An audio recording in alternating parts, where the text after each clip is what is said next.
Bueno, para empezar a hablar del tema, claramente uno tiene que definir qué es la suficiencia renal. Y esas son cosas que por ahí ustedes me pueden, digamos, me pueden comentar, digamos, en cuál es el concepto que tienen ustedes de la función renal normal, digamos. ¿Alguno se anima a decir algo?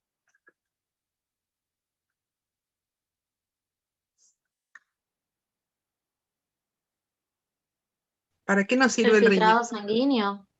¿Cómo? El filtrado. Filtrado. Bueno, ¿y para qué se filtra?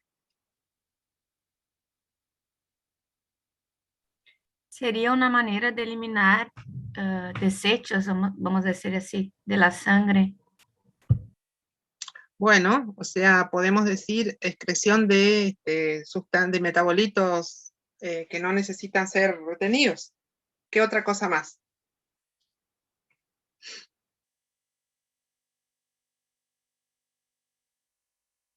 ¿Qué otra cosa más hace el riñón?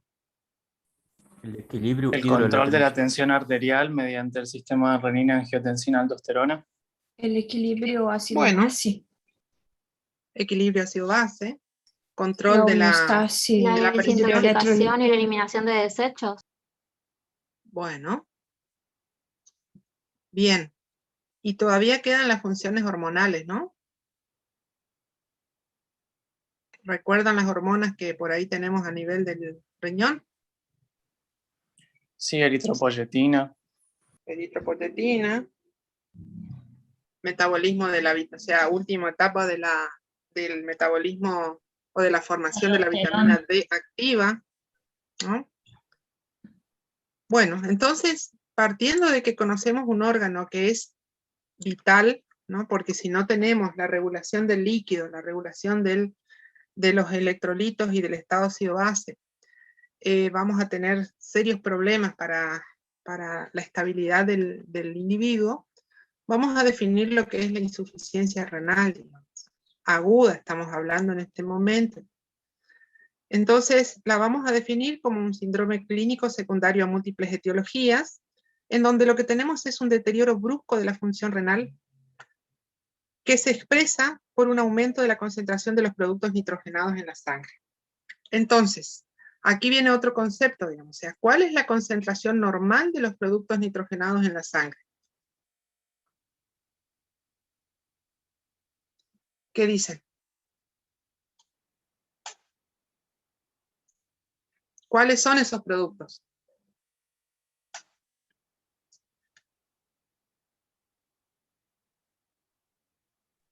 La creatinina y la urea. Urea. Creatinina, la urea. El ácido úrico. El ácido úrico. O sea, fundamentalmente esos tres son los productos nitrogenados. Entonces, va a ser la elevación de estos los que nos va a dar la indicación, la idea de que estamos ante una insuficiencia renal aguda. ¿Y cuáles serían los valores normales? De urea, por ejemplo. 10 a 50 miligramos por decilitro. ¿50 qué? Miligramos por decilitro. Por 100, o sea, por decilitro, bien. ¿Creatinina?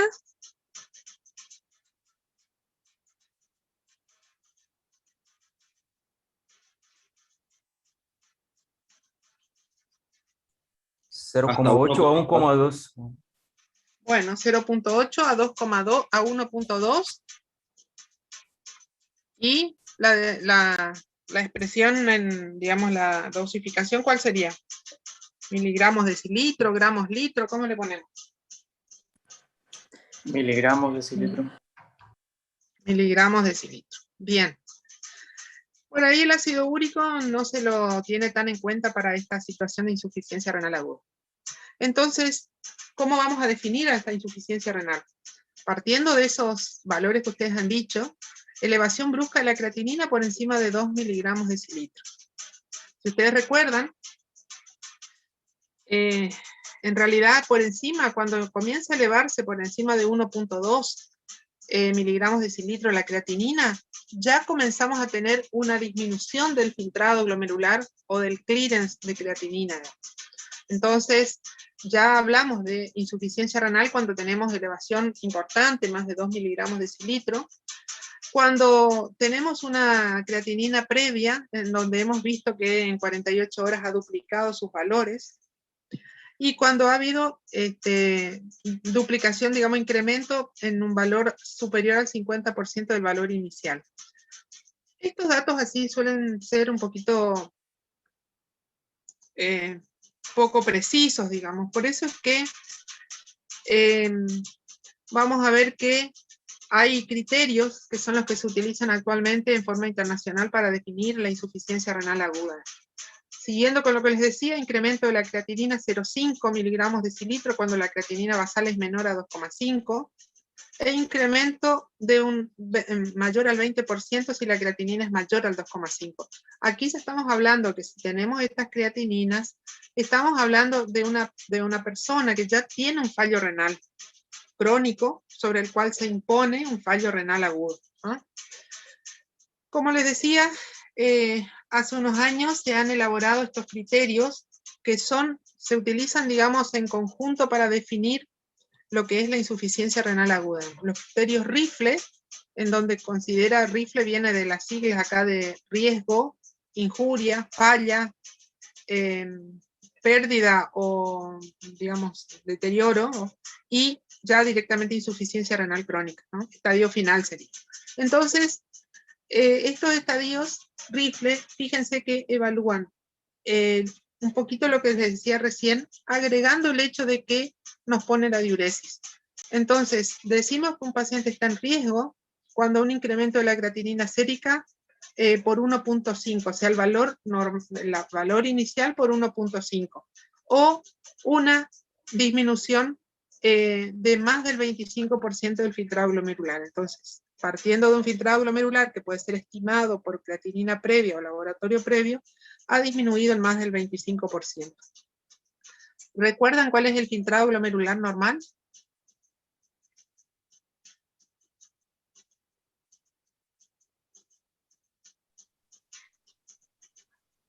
Bueno. 120 ml por minuto. ¿Cuánto?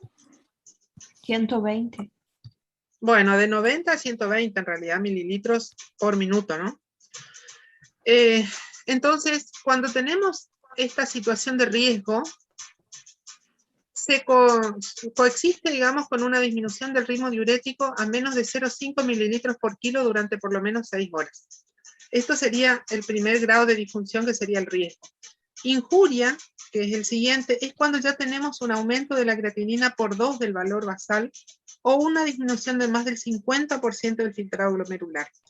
Y aquí ya tenemos una disminución más persistente del ritmo diurético, o sea, de más tiempo de evolución, de más de por lo menos 12 horas a 0,5 mililitros kilo por hora.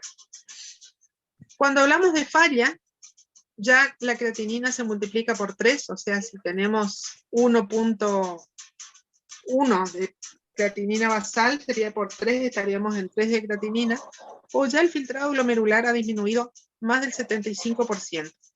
O podemos decir que cuando tenemos creatininas elevadas, sería en el caso de pacientes que ya tienen una falla renal previa, hay un aumento agudo de 0,5 miligramos de decilitro de la creatinina. Aquí ya la diuresis disminuye aún más, o sea, estamos con 0,3 mililitros por kilo por hora, por lo menos por 24 horas, o directamente el paciente está en anuria por las últimas 12 horas. Todavía en estas tres etapas, el paciente puede no requerir tratamiento sustitutivo. Y después ya tenemos, y si no, ya el tratamiento sustitutivo puede empezar en esta etapa. Cuando vamos a ver qué pasa con la función renal, nos pueden quedar dos situaciones, que son ya a posteriores. Fíjense, la pérdida, que es la presencia de una insuficiencia renal aguda, con dato de falla sería por o sea, que en general es menos a 4 semanas, o sea que después de las 4 semanas debería comenzar a recuperarse. O si no, el paciente puede quedar en una insuficiencia renal crónica terminal cuando la función renal queda, digamos, por debajo de los límites necesarios para una estabilidad metabólica, hidroelectrolítica por 3 meses mínimamente. Entonces, estos criterios de Rifle se acompañan de estos criterios de Akin, o sea, los dos se utilizan en realidad para clasificar a la insuficiencia renal aguda. Entonces, el Akin, que es una escala, digamos, de injuria renal aguda de la Sociedad Americana de Nefrología, nos dice que podemos tener 3 estadios de insuficiencia renal aguda, la 1, la 2 y la 3, que si ustedes prestan atención, coinciden con el R del Rifle, con el I del Rifle y con el F del Rifle, ¿no? Son las 3 primeras letras de la clasificación de Rifle.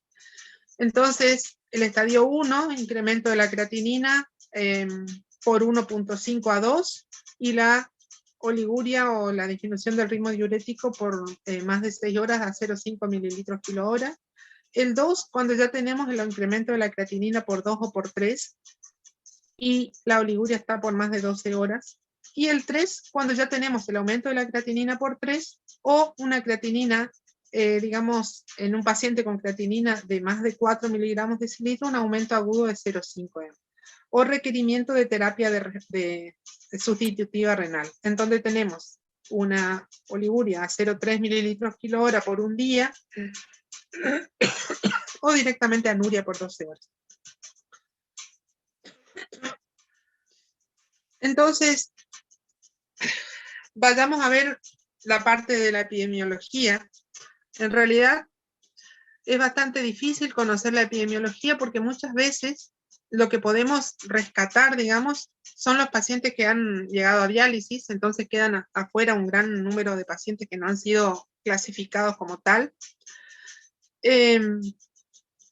Entonces, lo que podemos decir es que la incidencia no se conoce mucho, se conoce más en los países desarrollados, que tienen más sistemas de registro, digamos, y más o menos tenemos 200 casos por millón de habitantes adultos por año.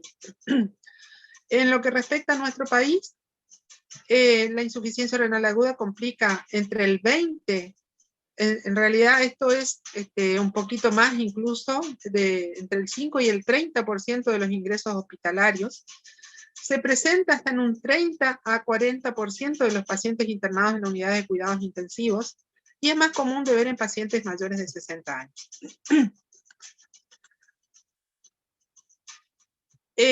Entrando un poquito en lo que es la fisiopatología, considerarán ustedes que para que tengamos una función renal normal, eso que ustedes me han dicho, urea, creatinina, a eso le tenemos que agregar ionograma normal, estado ácido-base normal, tenemos que tener estas 3 cosas funcionando bien, digamos, el aporte sanguíneo adecuado, que ustedes me dirán de qué depende el aporte sanguíneo riñón. Esto es fisiopatología, algo bastante interesante, digamos. ¿De qué depende el aporte sanguíneo? O el flujo sanguíneo renal. De la presión arterial. De la presión arterial, muy bien. Del gasto Eso cardíaco. El gasto cardíaco. Del gasto cardíaco, que de alguna manera tiene que ver con la presión arterial, ¿verdad? Y depende también de la presión oncótica, de las proteínas, digamos, ¿no? Entonces, el aporte sanguíneo adecuado es fundamental para que podamos tener una situación de estabilidad. A ver si les puedo mostrar acá. En este cuadrito, digamos, en donde en condiciones de normalidad vamos a tener un gasto cardíaco estable, un trabajo del corazón normal con un gasto cardíaco y un flujo plasmático, flujo sanguíneo renal normal. Si todo esto funciona y no se sensa que hay exceso o disminución del volumen, no vamos a tener mayor efecto del péptido natriurético sobre la mácula densa para que genere natriuresis, y no vamos a tener esfuerzo no vamos a tener inhibición de la secreción de ADH, ¿no? Asimismo, si tenemos un volumen efectivo normal, probablemente los niveles de renina, angiotensina, aldosterona estén en condiciones, digamos, en valores que permitan mantener la excreción de agua y sodio que sea necesaria, y el resto se retiene. Y a eso tenemos que agregarle la actividad simpática, que en condiciones de normalidad nos permite un tono adecuado de las arteriolas aferentes y eferentes y regula el flujo plasmático, el flujo sanguíneo renal. Cuando hay alteración, vamos a tener, por ejemplo, en este caso que tenemos aumento del volumen arterial efectivo, que podría ser el caso de una persona que está sobrecargada de volumen por insuficiencia cardíaca, vamos a ver que los mecanismos que se activan son múltiples. Entonces, a nivel cardíaco, el corazón sensa el exceso de volumen, entonces libera péptidos natriuréticos. Estos péptidos natriuréticos tienen dos efectos. Uno, directamente hasta el encéfalo, bloqueando la secreción de hormona antidiurética. Y otro a nivel directamente del glomérulo, favoreciendo, digamos, aumentando la presión de filtración y de esa manera favoreciendo la excreción de sodio, favoreciendo la natriuresis. Y por otro lado, al haber un aumento del volumen efectivo sanguíneo, vamos a tener una disminución de la secreción de renina, disminución de la secreción de angiotensina. Eso genera una disminución del estímulo a la glándula suprarrenal para formar aldosterona. Por lo tanto, se bloquea la liberación, la aldosterona como efecto, digamos, habitual, lo que hace es aumentar la reabsorción de sodio y agua. Entonces, en situación de exceso, se bloquea su secreción y de esta manera favorece la excreción de sodio y agua. Lo mismo pasa, o sea, con la hormona antidiurética. La antidiurética y la aldosterona actúan a nivel del túbulo colector. Entonces, al haber disminución de antidiurética, directamente favorece la excreción de agua, digamos, favoreciendo la excreción de sodio. Y por otro lado, al no haber aldosterona o disminuir ese valor, comienza a haber una liberación, una excreción de sodio y agua, con intercambio por potasio. Cuando tenemos, y a nivel del glomérulo en sí, la actividad simpática al disminuir, me va a generar una menor reabsorción de sodio y agua en el túbulo contorneado proximal. Y por otro lado también va a estimular a que tengamos o va a inhibir, digamos, o se va a inhibir la secreción de renina. Y por otro lado, me va a generar un aumento sobre todo de la presión de la arteriola eferente, de manera tal de que me permita una mayor presión de filtración y de esta manera aumente la excreción de agua y sodio, ¿no? A la inversa va a ocurrir cuando tenemos una situación de bajo volumen arterial efectivo, digamos. Entonces, al activarse la actividad simpática, se libera renina, angiotensina, aldosterona, y se tiende a retener agua y sodio, y a su vez, por este lado, se inhibe la secreción de los péptidos natriuréticos, y de esa manera se activa la secreción de ADH, porque el encéfalo además reconoce la hiperosmolaridad, y comienza a liberar hormona antidiurética para retener mayor cantidad de agua. Entonces, esto que explica un poquito cómo funciona el riñón, la nefrona, digamos, son los mecanismos que se van a activar en diferentes situaciones. Entonces tenemos, por ejemplo, vamos a tratar, dijimos que necesitamos un aporte sanguíneo adecuado. Va a depender entonces, como ustedes han dicho, de la presión arterial, de la función de bomba del corazón, de la presión oncótica de las proteínas plasmáticas, de la presión hidrostática dentro de los capilares, que depende de la presión arterial y el flujo sanguíneo. Por otro lado, necesitamos una integridad anatómica y funcional del órgano, porque esto que les mostré recién, cuando tenemos una actividad simpática muy elevada, en el caso de que tenemos una disminución de la presión, del volumen efectivo circulante, va a generar una contracción de la arteriola aferente y de la arteriola eferente, y de esta manera vamos a tener una disminución del flujo a la nefrona, pero también una disminución y a toda la nefrona. Entonces comienza a activarse el mecanismo isquémico, que va a terminar en una necrosis tubular aguda, ¿no? en donde la isquemia, que va a afectar no solamente al glomérulo, traduciéndose en un deterioro del filtrado, también se va a manifestar a nivel de los túbulos, donde los túbulos se necrosan, se descavan sus células y se obstruyen, y ahí ocurre justamente la necrosis tubular aguda. Entonces el mecanismo, ahí comienza a haber una alteración parenquimatosa del riñón que lleva a que pasemos de tener una insuficiencia renal prerrenal, que ya vamos a ver enseguida, a una renal parenquimatosa. Y el último punto sería la vía urinaria permeable, porque si nosotros no tenemos la vía urinaria permeable, o sea, estamos hablando de pelvis, uréteres, vejiga y uretra, vamos a tener un aumento de la presión en el sistema final de la nefrona que va a impedir o que va a trastornar el funcionamiento normal de la nefrona, por más que tengamos todo esto funcionando. Entonces, los tres mecanismos que nosotros vamos a ver como forma de presentación de la insuficiencia renal aguda son la prerrenal, en donde lo que el riñón sensa que hay es un bajo volumen sanguíneo efectivo, y eso es la más común, el 60-70% de los casos, en donde todavía el parénquima está normal. Él está trabajando al máximo, activando sus mecanismos de reabsorción de sodio y agua para mantener la homeostasis. Entonces, la ira prerrenal es una respuesta fisiológica al máximo para, para responder a la hipoperfusión renal y mantener la homeostasis del organismo. Cuando esta ira prerrenal se mantiene en el tiempo, se genera la isquemia, como les mostré recién, y eso nos lleva a la ira parenquimatosa, que puede ser por isquemia, pero también puede ser nefrotóxica, como ya vamos a ver, y eso ocurre en el 20-30% de los casos. Y la ira obstructiva, que generalmente ocurre cuando hay una obstrucción en la vía urinaria por coágulos, tumores o próstata, etc., es la menos frecuente de ver.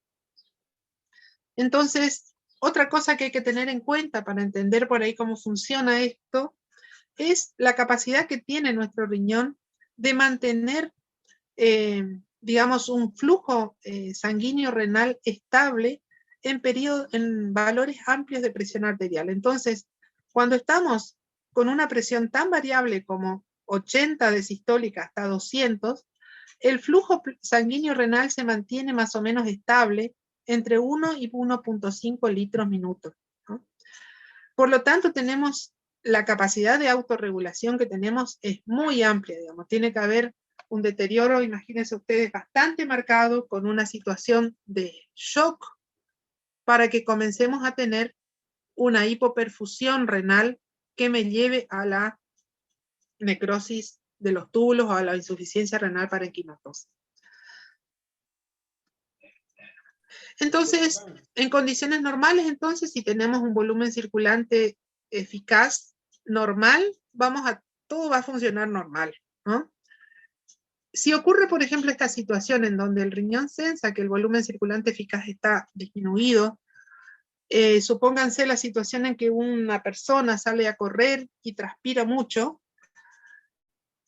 el organismo sensa, o sea, el riñón sensa eso, entonces activa el sistema renina-angiotensina, y este sistema renina-angiotensina genera todo el caminito, digamos, de la estimulación de la zona formadora de aldosterona en la suprarrenal, y se activa la reabsorción tubular de sodio y agua, y con eso la persona ahorra sal y agua. Llega a su casa, toma agua de vuelta, la situación se estabiliza, ¿no? Esto es una cosa que ocurre frecuentemente y que es un mecanismo de protección. Cuando el volumen circulante sigue bajando, vamos a tener una elevación mayor de la angiotensina 2, vamos a tener una contracción, una constricción, una vasoconstricción, sobre todo a nivel de la arteriola eferente, y eso lo que me genera es un aumento de la presión de filtrado intraglomerular, y de esta manera, al aumentar la presión intraglomerular, mantiene el filtrado glomerular normal. Esto puede ocurrir, por ejemplo, en los estadios iniciales de un paciente que está en insuficiencia cardíaca, en donde pese a que le llega poco volumen, activa igual el sistema renina-angiotensina, mantiene el filtrado y el paciente está edematizado, ¿no? Y no logramos, digamos que, o sea, es un mecanismo de compensación en el caso de estas situaciones de volumen eficaz o volumen sanguíneo renal disminuido. Entonces, en una primera instancia se trata de mantener el filtrado glomerular. Cuando el proceso aumenta o se sigue disminuyendo el volumen circulante eficaz, que puede ser por varias cosas, puede ser porque tengamos una disminución de la presión hidrostática, sería el caso de la insuficiencia cardíaca con una baja, un bajo, digamos, volumen eyectivo del corazón, o en las situaciones de hipotensión sostenida además, o puede ser también en los casos en donde tenemos una disminución de la presión oncótica, o puede ser, y ahí entra la situación de los cuadros,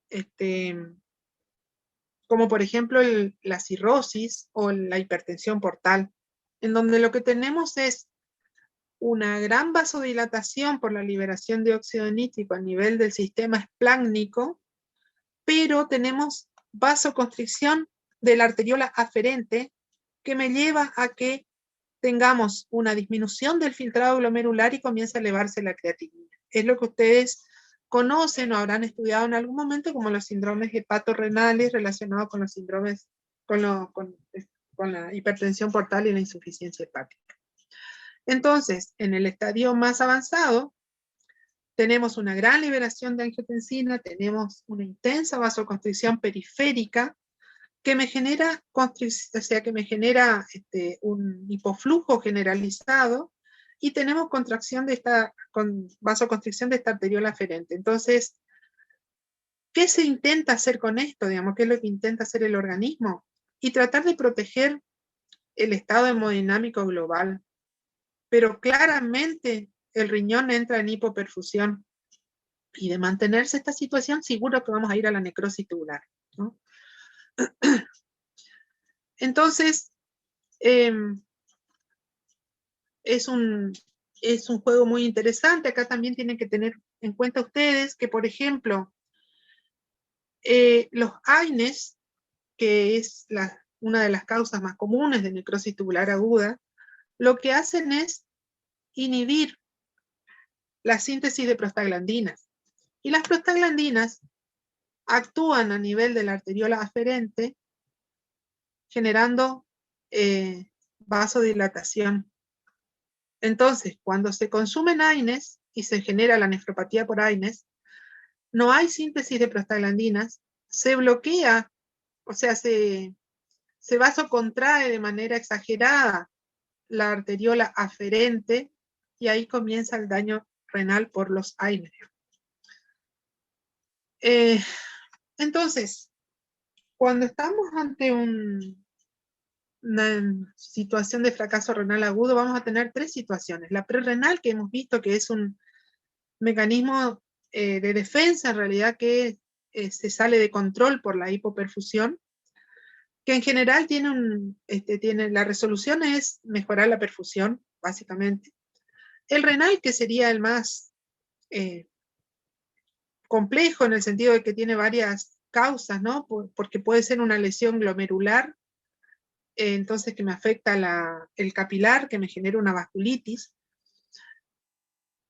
Puede ser una necrosis tubular aguda, en donde entonces el proceso tóxico o isquémico me va a generar la necrosis de las células tubulares, la oclusión de los túbulos, y por lo tanto el trastorno de la función. Puede ser vascular, como el caso de una nefropatía por contraste, que genera oclusión vascular, y eso me genera la insuficiencia renal aguda. O puede ser una nefritis intersticial, que puede ser por fármacos, o idiopática, o infecciosa incluso. Cuando hablamos de la necrosis tubular, las causas, la isquémica es una de las más comunes, o sea, sería el avance de esta prerrenal a ser isquémica, los tóxicos en donde tienen que ver los AINES, la sustancia de contrastes, y los pigmentos propios de la sangre, como la mioglobina, la hemoglobina, cuando tenemos situaciones de hemoglobinuria o de rabdomiolisis.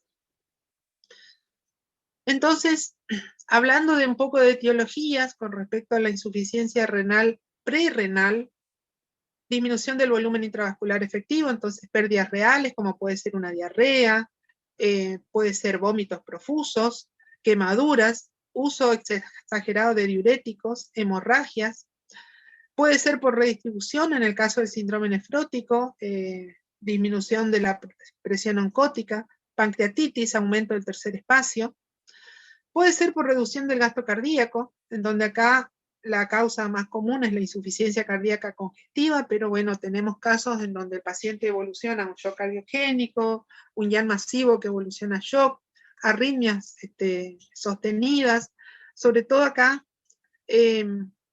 pueden ser las arritmias en donde tanto las TACI como las BRADI pueden generar una insuficiencia renal aguda porque disminuye el flujo plasmático, el flujo sanguíneo al riñón, tanto las TACI como las BRADI. Vasodilatación periférica, otro mecanismo de disminución del flujo sanguíneo renal, en donde la sepsis es uno de los mecanismos más reconocidos, pero también podemos tener el shock anafiláctico y el uso de hipotensores, los fármacos antihipertensivos habituales. Vasoconstricción renal, aquí tenemos la inhibición de la síntesis de prostaglandinas. Esto, como les decía, por ahí tenemos los fármacos, ¿no? El uso de AINES es la causa más común de la inhibición de la síntesis de prostaglandinas. Y la vasodilatación de la arteriola eferente, que es cuando usamos los inhibidores de la enzima conversora de angiotensina, que pueden llevar a generar este cuadro, digamos, de disminución de la presión de filtración sanguínea renal. Entonces, cuando hay hipotensión, nosotros vamos a tener, o sea, cuando hay disminución del volumen efectivo, vamos a tener disminución de la presión. Esto me genera activación de los reflejos del seno carotidio, eso me genera activación de los nervios simpáticos renales, eso me lleva a la activación simpática con vasoconstricción de las arteriolas, sobre todo, tanto de las arteriolas, digamos, de la arteria renal, como también de las arteriolas aferentes, y eso en conclusión me va a llevar a la disminución del flujo sanguíneo renal y del filtrado glomerular. Mecanismo de formación de la insuficiencia prerrenal, ¿no? Entonces, ¿cómo se manifiesta un paciente que tiene una hiperazodemia o una insuficiencia renal prerrenal? Generalmente va a tener como síntomas sed, va a estar con hipotensión que va a hacerse más evidente cuando se incorpora, o sea, vamos a tener hipotensión ortostática, va a tener respuesta taquicárdica a la posición ortostática o de reposo. Vamos a ver que las yugulares están colapsadas, que hay disminución de la turgencia cutánea, que las mucosas están secas, que hay disminución de la diuresis. ¿Cómo se soluciona esto? Corrigiendo la patología de base, ¿no? Entonces, corrigiendo la hemorragia, tratando los vómitos, la diarrea, suspendiendo los diuréticos, reponiendo el volumen líquido que es necesario, manejando la insuficiencia cardíaca, tratando las arritmias, si es una sepsis, tratar la infección, suspender todos los inhibidores de prostaglandina y los IECA, y si se tomó la cosa a tiempo, probablemente esto se revierta y queda la situación normal. El tema es cuando avanzamos a la insuficiencia renal aguda intrínseca, propiamente dicha, en donde ya hay un daño parenquimatoso o fisiológico importante, o fisiopatológico sería, del riñón. Entonces tenemos, dentro de las etiologías, que sea intrarrenal, entonces aquí tenemos la vascular, que puede, digamos, por ejemplo, una placa aterosclerótica que me genere trombosis en la arteria renal, que me afecte los pequeños vasos, entonces generándome vasculitis o oclusión a nivel del glomérulo, las glomerulares propiamente dichas, las lesiones a nivel del intersticio, o sea, las nefritis intersticiales, o que tengamos la necrosis tubular aguda, ¿no? Esta necrosis tubular aguda clásicamente se divide en isquémica y nefrotóxica, y vamos a ver que la isquémica parte de una vasoconstricción renal que nos va a llevar a una disminución del filtrado glomerular, y esa disminución del filtrado glomerular a una lesión tubular directa que lleva a la necrosis de las células, a la liberación de células que van a formar cilindros intratubulares, a la retrodifusión de fluidos, porque no hay, digamos, el mecanismo de reabsorción está alterado por la necrosis de las células, se activa la mácula densa y todo eso contribuye a la disminución del filtrado glomerular. Las nefrotoxinas lo que hacen es dañar directamente las células tubulares. Dijimos que algunos actúan a nivel de la arteriola aferente, en el caso de los inhibidores de prostaglandinas, y van a generar al final una disminución del filtrado. O sea que por mecanismos discretamente diferentes, porque acá tenemos un problema de la vasoconstricción, tanto la vasoconstricción como las toxinas van a llevar a que haya una disminución del filtrado con la necrosis de las células tubulares y la alteración en la reabsorción o secreción de sustancias a nivel de los túbulos. Entonces, yendo a lo que es la necrosis tubular isquémica, vamos a ver que van a aparecer en pacientes que están hipovolémicos, las mismas causas que mencionamos para la prerrenal, solo que se han mantenido en el tiempo, en donde tenemos un bajo gasto cardíaco, estamos hablando de los síndromes cardiorrenales, en donde no se puede mejorar ya la función de bomba cardíaca. Cuando tenemos vasoconstricción renal, el uso, digamos, aquí por ejemplo puede ser la vasoconstricción por el asunto del síndrome de hipertensión portal, en donde hay vasodilatación en otros lugares, y tenemos vasoconstricción a nivel renal. Y la vasodilatación sistémica, que me genera una redistribución del líquido hacia otros tejidos y órganos, con una disminución de la presión de perfusión efectiva a nivel renal. Entonces, en estas situaciones vamos a tener la necrosis tubular aguda de causa isquémica, que es la consecuencia o la progresión de la situación prerrenal. Y por otro lado tenemos la nefrotóxica. Aquí tenemos que tener en cuenta los fármacos y las toxinas. Dentro de los fármacos, mucho cuidado con los antibióticos aminoglucósidos. Estos antibióticos son francamente tóxicos, pero cuando se utilizan en dosis inadecuadas y por tiempos prolongados.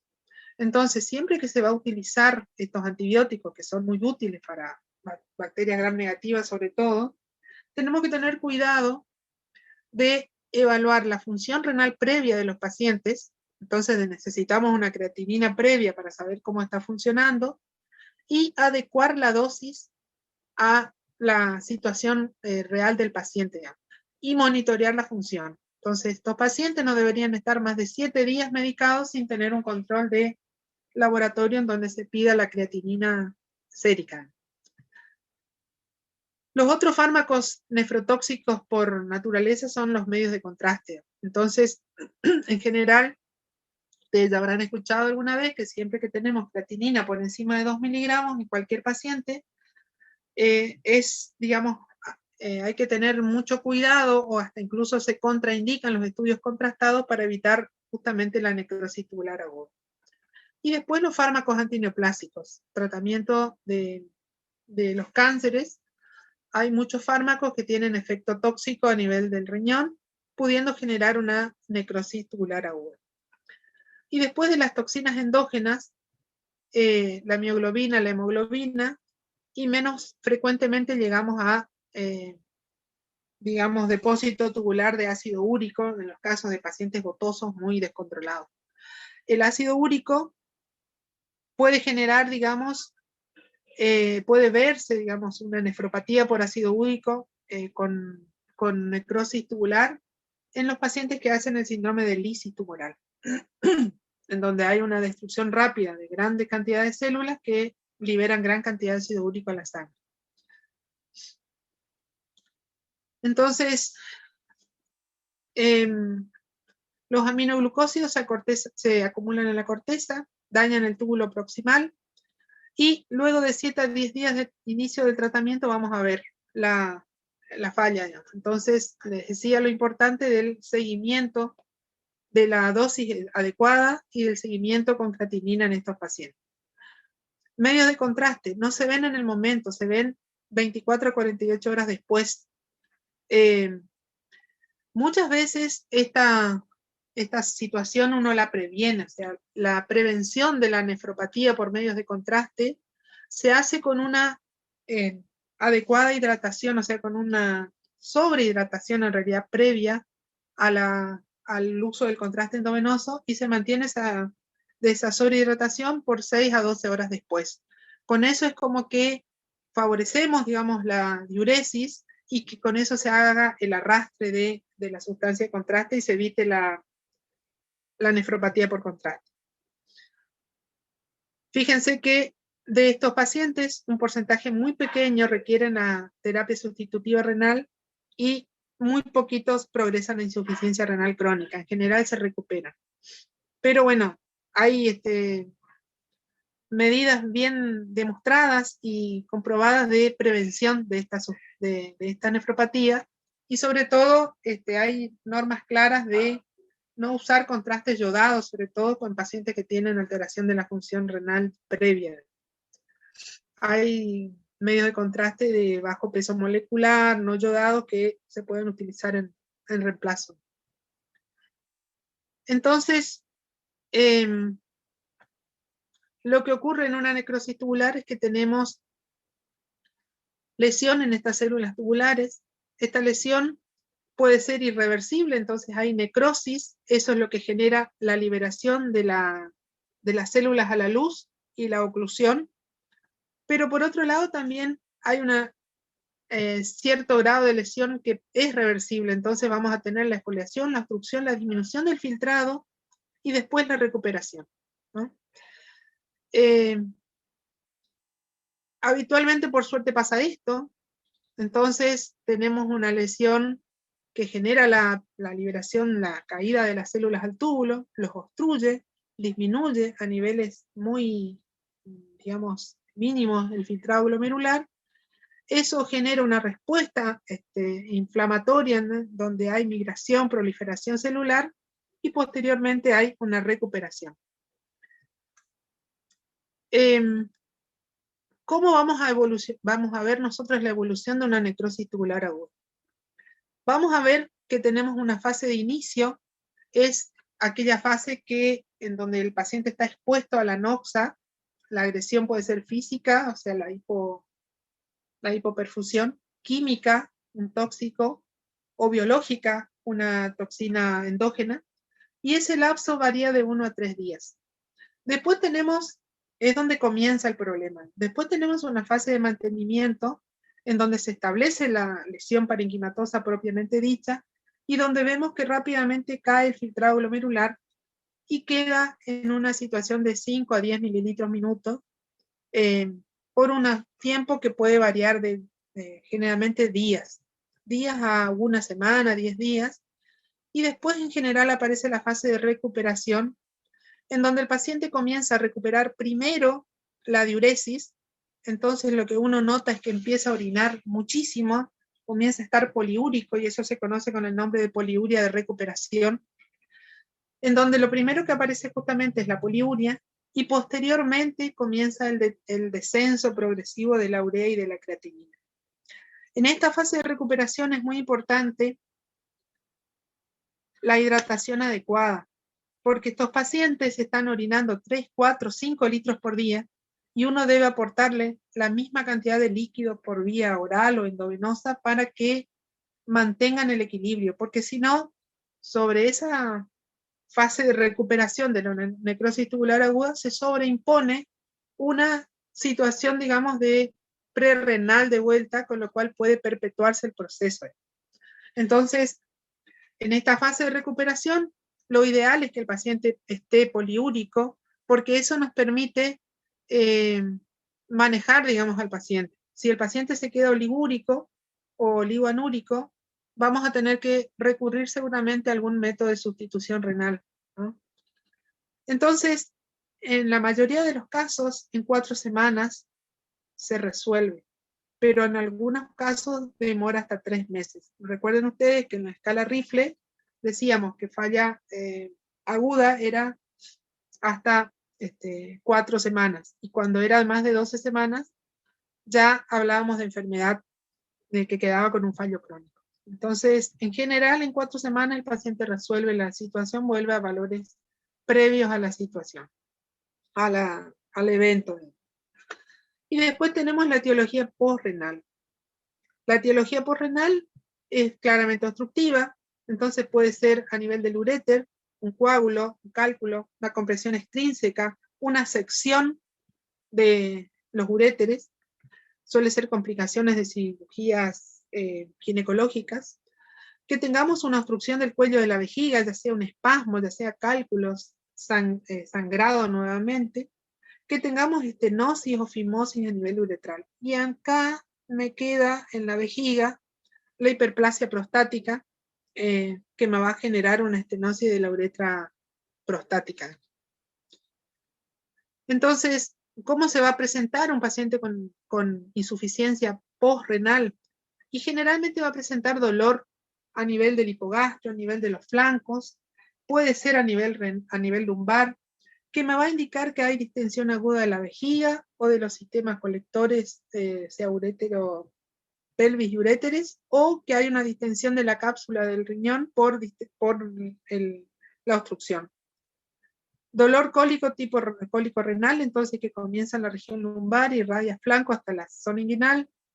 Hay antecedentes de enfermedad prostática, entonces el paciente ya viene refiriendo disminución de la fuerza del chorro miccional, digamos, urgencia, goteo posmiccional, etc. Y otra cosa que nos habla de que sea una hiperasomia posrenal es que mejore rápidamente la función tras el alivio de la obstrucción, que sería la colocación de una sonda, una nefrotomía o lo que fuera. También en estos casos, la función renal mejora con una poliuria significativa, en donde también es importante mantener el equilibrio hídrico, digamos, porque si el paciente hace balance negativo, se orina más de lo que incorpora, se le va a agregar una hiperasodemia prerrenal a lo que ya tiene. Entonces, resumiendo, como para después entrar a lo que es la parte terapéutica, el fracaso renal agudo, que sería la F del Rifle, se va a dividir en prerrenal, parenquimatoso y posrenal. El prerrenal vamos a tener disminución del volumen, digamos, del volumen sanguíneo efectivo absoluto, o sea, hay una disminución global, que es por depresión de volumen o sangrado. La disminución relativa, en donde vamos a tener acá la insuficiencia cardíaca, la cirrosis, en donde hay un bajo flujo renal, pero tenemos un aumento del volumen líquido extracelular. Y después tenemos las situaciones de hipoperfusión, en donde tenemos el fallo cardíaco nuevamente, el shock que genera la hipoperfusión. Los IECA dijimos que generaban disminución de la perfusión renal, y los AINES que generaban una contracción de la arteriola aferente y la lesión tubular generando, digamos, la lesión prerrenal, lo cual puede recuperarse, digamos, con la reposición de volumen, con el retiro del fármaco y con el tratamiento de lo que aparezca, ¿no? Después tenemos el parenquimatoso, que dijimos que podía ser vascular. Entonces aquí tenemos las vasculitis que pueden afectar las arteriolas y el ovillo glomerular.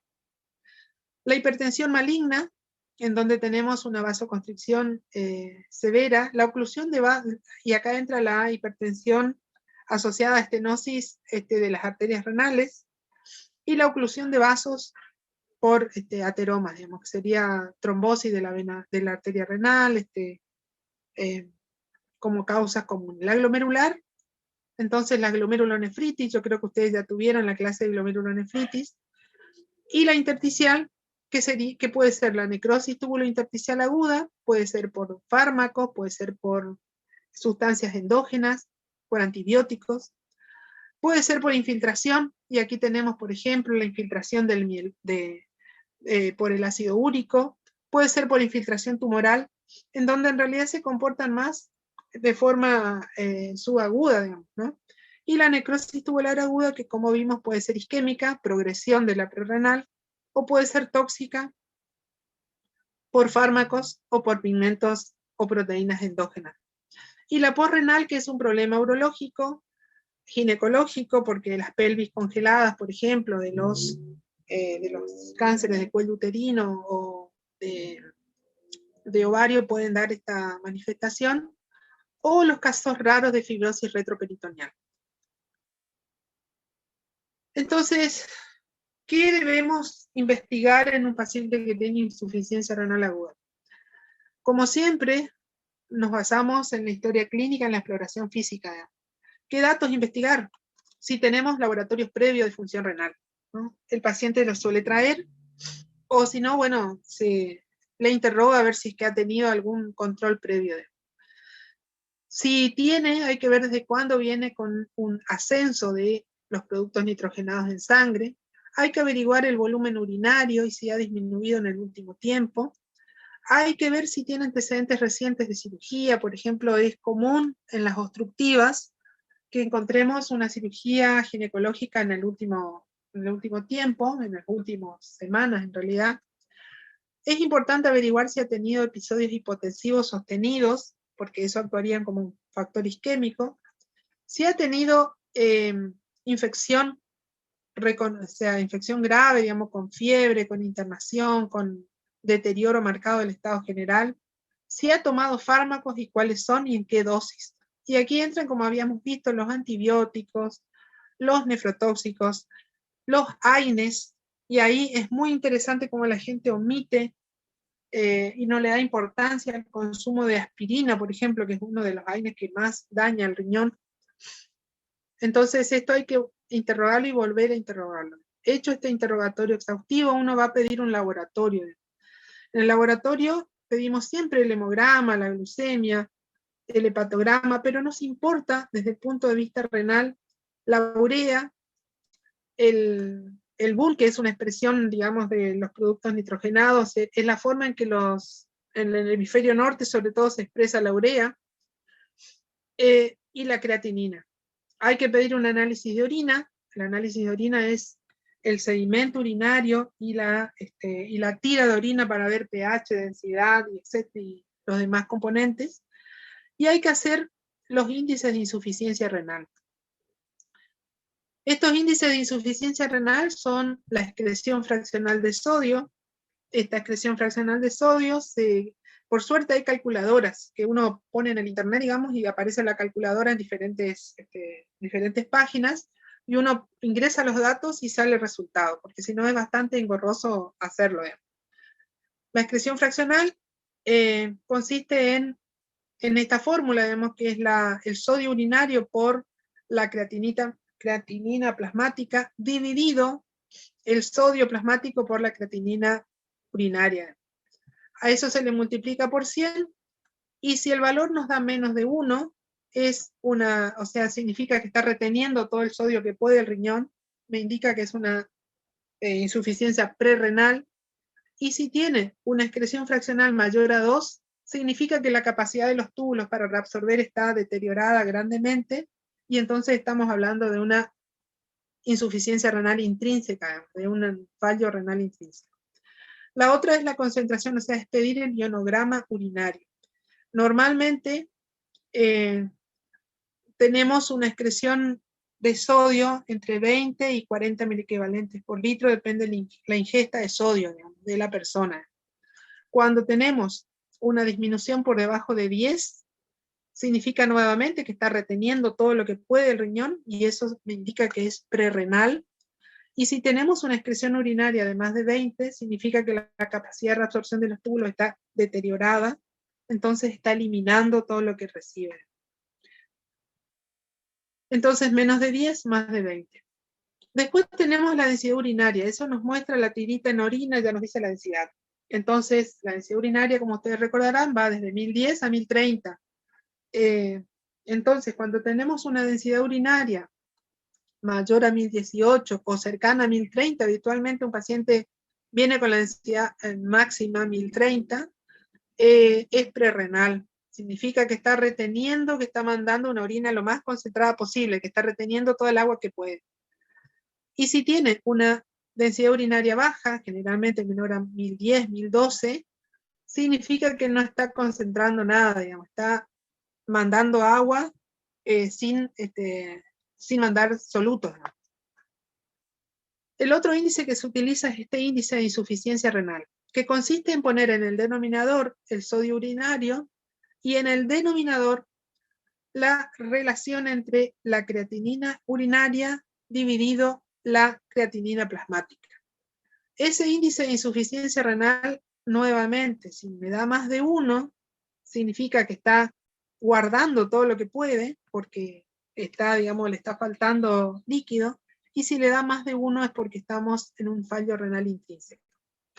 En el sedimento urinario, que es algo que pedimos y tenemos disponible en todos lados, es característico que cuando tenemos deshidratación y por lo tanto una vasoconstricción renal por falta de volumen, vamos a tener la producción de cristales, digamos, la eliminación de cristales hialinos, que son simplemente la precipitación de la proteína de Tan-Horfal que se elimina normalmente.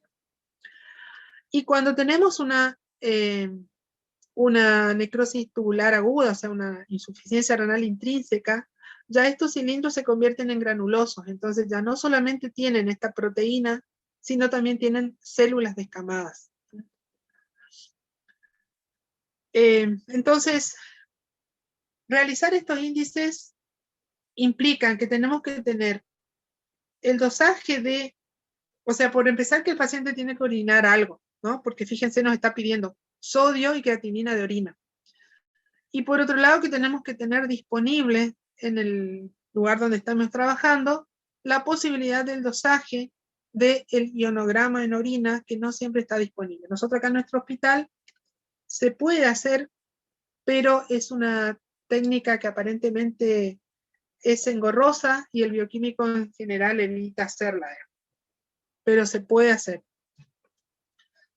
Fíjense que simplemente con un sodio urinario nosotros ya podemos tener un índice bastante aproximado de si estamos en una situación prerrenal o renal. Entonces, hasta ahora vamos. ¿Qué es importante? Interrogar al paciente. ¿Qué es importante? Pedir el laboratorio. Entonces, aquí de la parte de la hemática, es importante conocer el hematocrito, porque si el paciente está, por ejemplo, con hemorragia, va a tener hematocrito bajo. Si está con el hematocrito elevado, probablemente esté severamente deshidratado. O sea que me dan información, digamos, que yo puedo utilizar para la intervención después. Le vamos a tratar de hacer estos índices. Podemos llegar a pedir, por ejemplo, una radiografía directa del abdomen. Podemos pedir una ecografía renal. En el hombre podemos pedir un antígeno prostático específico, más que nada pensando en lo obstructivo. Y es importante evaluar el ultrasonido, digamos, porque la ecografía me puede indicar si estamos ante una situación de insuficiencia renal aguda o de insuficiencia renal crónica. En este caso, en esta imagen, lo que ustedes ven es el riñón derecho. Fíjense que acá está el hígado, acá está el riñón, y que vemos una clara diferencia entre lo que es la corteza del riñón y lo que es la médula del riñón. Esto se mide y uno saca una relación entre la corteza y la médula, que es lo que indica la normalidad. En este caso, esta relación córtico-medular es correcta. Esto es un riñón normal. ¿Qué va a pasar en una insuficiencia renal aguda? Aumenta de tamaño el riñón y este límite entre la corteza y la médula se pierde un poco, digamos, pero tenemos tamaño normal o aumentado y relación córtico-medular discretamente alterada, que puede obviamente resolverse después de que se mejora la situación.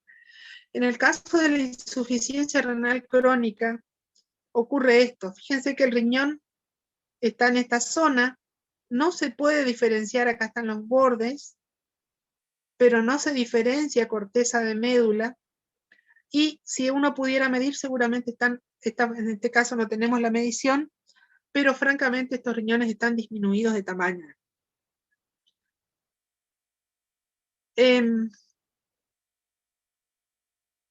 Otra cosa que uno debería considerar, yo acá no se los puse, pero en el laboratorio, por ejemplo, el análisis de orina debe ir con la toma de un urocultivo, porque algunas veces las infecciones renales son, o digamos de la vía urinaria, son los desencadenantes de esta situación. Entonces acá dijimos hemograma, hepatograma, la química sanguínea, urea, creatinina, ionograma sérico, análisis de orina completo, urocultivo, y con estos datos, fíjense que tenemos que pedir sodio urinario, creatinina urinaria para poder hacer los índices.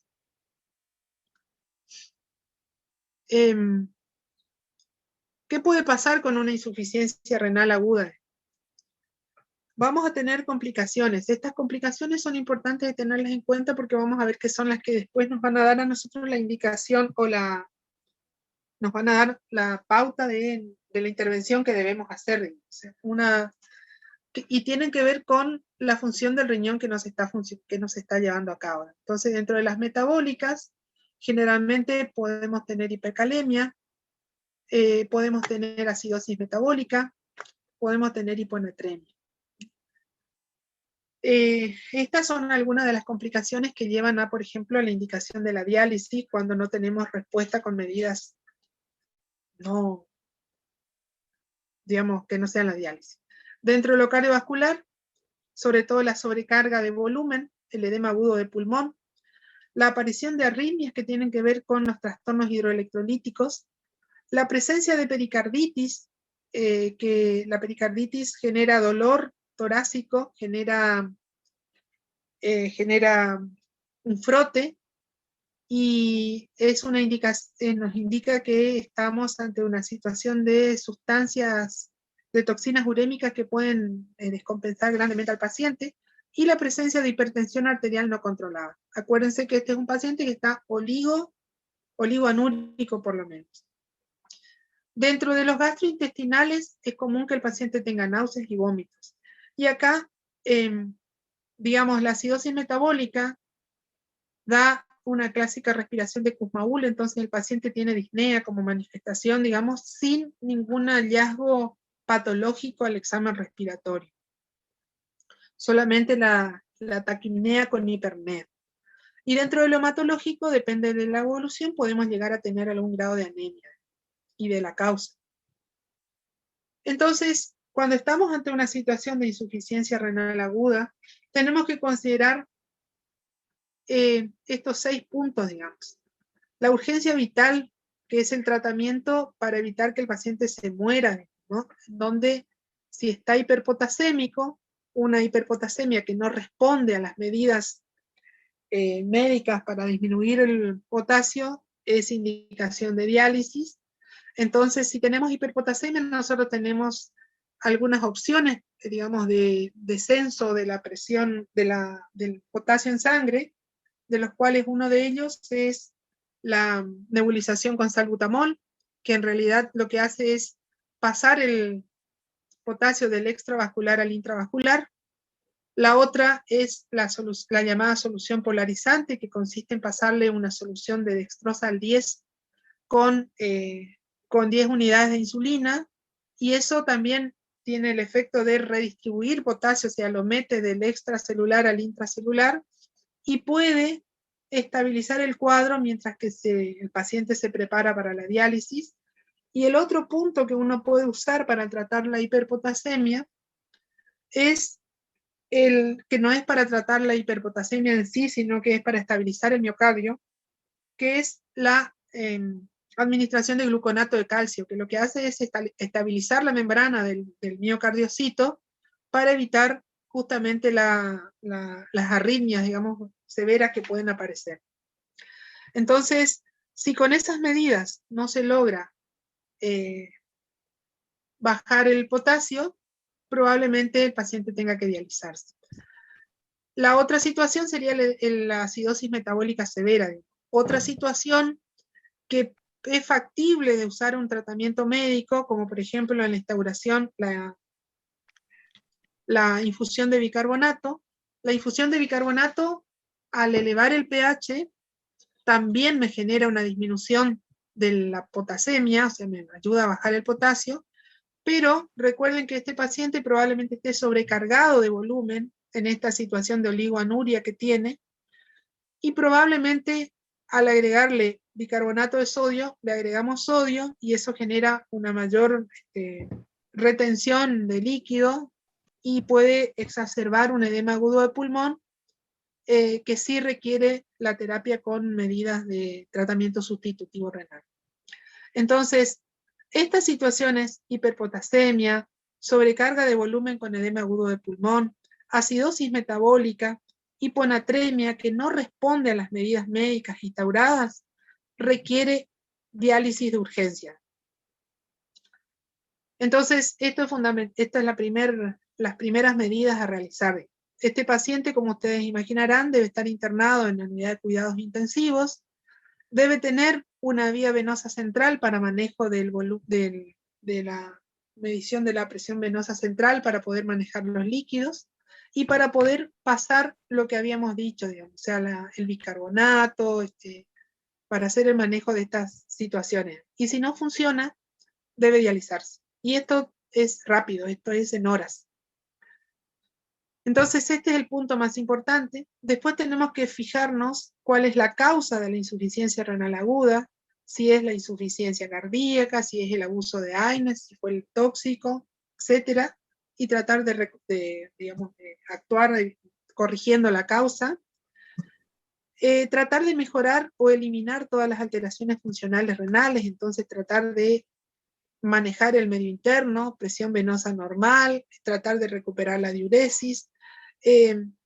Después tratar de corregir la enfermedad de base si se puede, entonces si es una bradiarritmia, colocar un marcapaso, si es una enfermedad cardíaca, tratar de mejorarla con la medida que sea más adecuada, un resincronizador cardíaco, si es una estenosis de la arteria renal, solucionarla.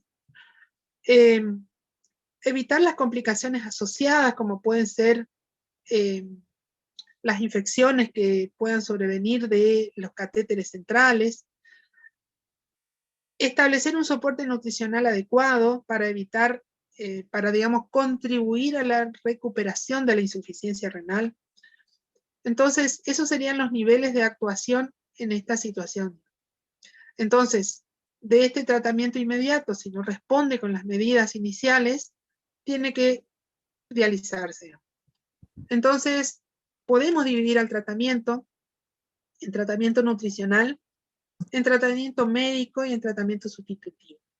El tratamiento nutricional en esta situación, insuficiencia renal aguda, es de mucha importancia. Y fíjense, va a darse por la vía que pueda. Si el paciente come, va a ser vía oral. Si el paciente no come, pero tiene el tubo digestivo funcionando, será por una sonda. Y si el paciente no puede utilizar el tubo digestivo, vamos a tener que hacer un soporte nutricional parenteral. Con respecto a las calorías, tiene que ser normocalórico, entonces de 25 a 35 kilocalorías por kilo día. Tiene que ser discretamente hiposódico, tiene que tener un valor de potasio también reducido. Normalmente nuestra ingesta normal de potasio está en alrededor de 100, 120 miliequivalentes día. Acá tenemos que restringirla. La ingesta de líquido va a depender de la diuresis básicamente, o sea que si orina se pasará para mantener un equilibrio hídrico neutro, y si no orina será reducido. Y el fósforo tiene que ser reducido. Si ustedes recuerdan, cuando el riñón no trabaja, o cuando estamos en insuficiencia renal, existe una alteración en la excreción de calcio y un aumento en la reabsorción de fósforo. Eso genera una hiperfosfatemia que también al tener el fósforo en valores elevados, vamos a tener alteraciones metabólicas secundarias, digamos, a la hiperfosfatemia. En líneas generales, una dieta estándar, o sea, no para esta situación, tiene alrededor de 1200 miligramos de fósforo por día. Acá le estamos dando 600, se sugiere una dieta hipofosfatémica de 600 miligramos día. Dejé para lo último las proteínas, porque como ustedes verán, en esta situación de insuficiencia renal aguda, el aporte proteico es hipoproteico, 0,6 a 0,8 gramos por kilo día. De alguna manera, el fósforo de los alimentos está sobre todo en las proteínas. Entonces, la restricción proteica tiene que ser con proteínas que tengan la más baja relación entre fósforo y gramo de proteína. O sea, cuanto menos fósforo tengan por gramo de proteína. De ahí la importancia de contar con un nutricionista que colabore para hacer la selección alimentaria en estos casos. Entonces, esto es importante para evitar, o sea, no le damos más proteínas para que no nos genere más catabolitos nitrogenados, no le damos más fósforo para evitar generar hiperfosfatemia y con eso la hipocalcemia, y de esa manera ayudar a la recuperación. Después tenemos el tratamiento médico. En una insuficiencia renal aguda, sobre todo descartada la causa prerrenal por falta de líquido, tenemos que tratar de convertirle a esta, si es, digamos, oligoanúrica, tenemos que tratar de transformar esta necrosis tubular aguda o esta insuficiencia renal oligúrica en no oligúrica. Porque si logramos que comience a orinar, está bien demostrado que es un mejor pronóstico, se recupera más pronto y no va a requerir muchas veces la terapia sustitutiva renal, ¿no? Entonces, lo que se sabe es que el diurético de ACE, estamos hablando furosemida y estamos hablando de goteo de furosemida, estamos hablando de 200 miligramos de furosemida en perfusión a dosis aún más alta, 200 a 400 miligramos de furosemida en perfusión. Con eso tratamos de convertir que el paciente comience a orinar. Si comienza a orinar, facilita el manejo de líquidos. Si orina, no va a tener hipercalemia porque vamos a generar pérdida de potasio. Y bueno, y simplemente tienen un mejor manejo, digamos, de la situación. O sea, no tiene impacto sobre la mortalidad, no tiene impacto en la recuperación renal. Y no modifican el pronóstico tampoco, digamos, solamente hacen un manejo más fácil.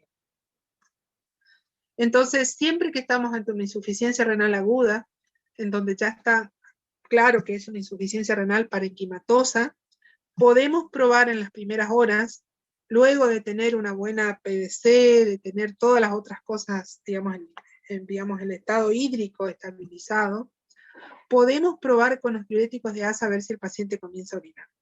Si luego de 6 a 8 horas no se objetiva diuresis, y seguimos teniendo paciente con alguna de estas cosas que dijimos, hiperpotasemia, acidosis metabólica, hiponatremia, vamos a tener que recurrir a algún tratamiento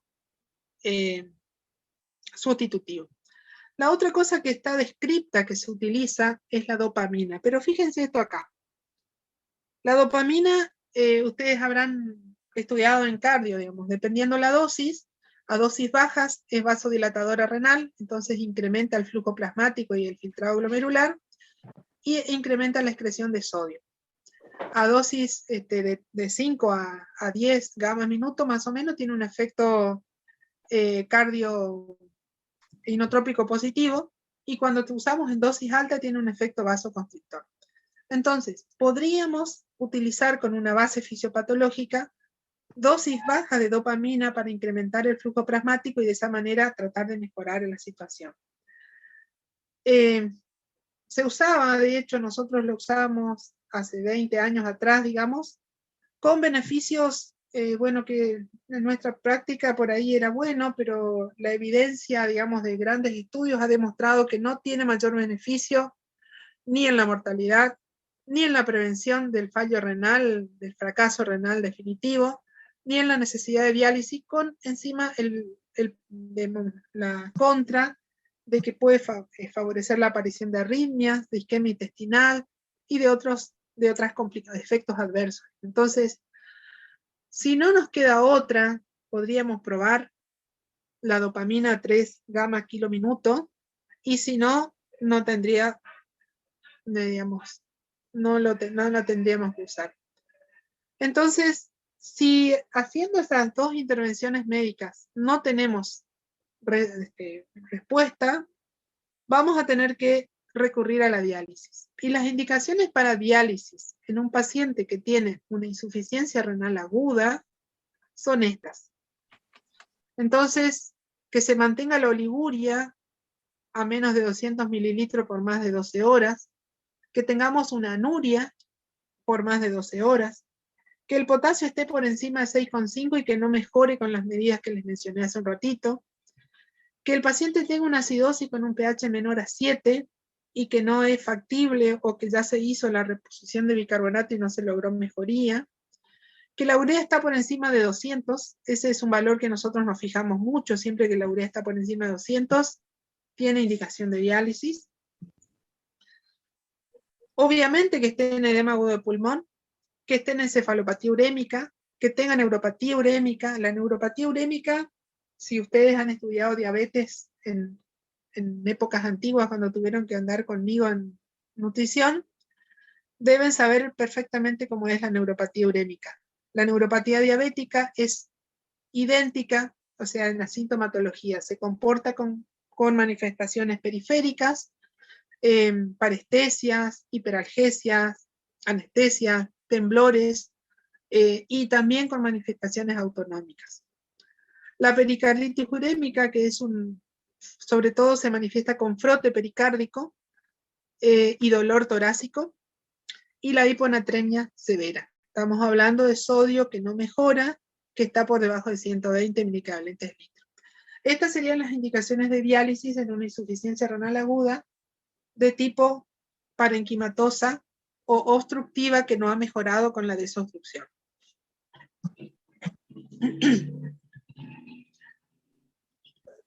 En lo que respecta al tratamiento sustitutivo, tenemos varias técnicas. Tenemos la diálisis peritoneal, la hemodiálisis, las terapias continuas lentas, que va a depender, la elección va a depender del paciente, de lo que tengamos en el medio en donde estamos, de la experiencia del personal que va a atender al paciente.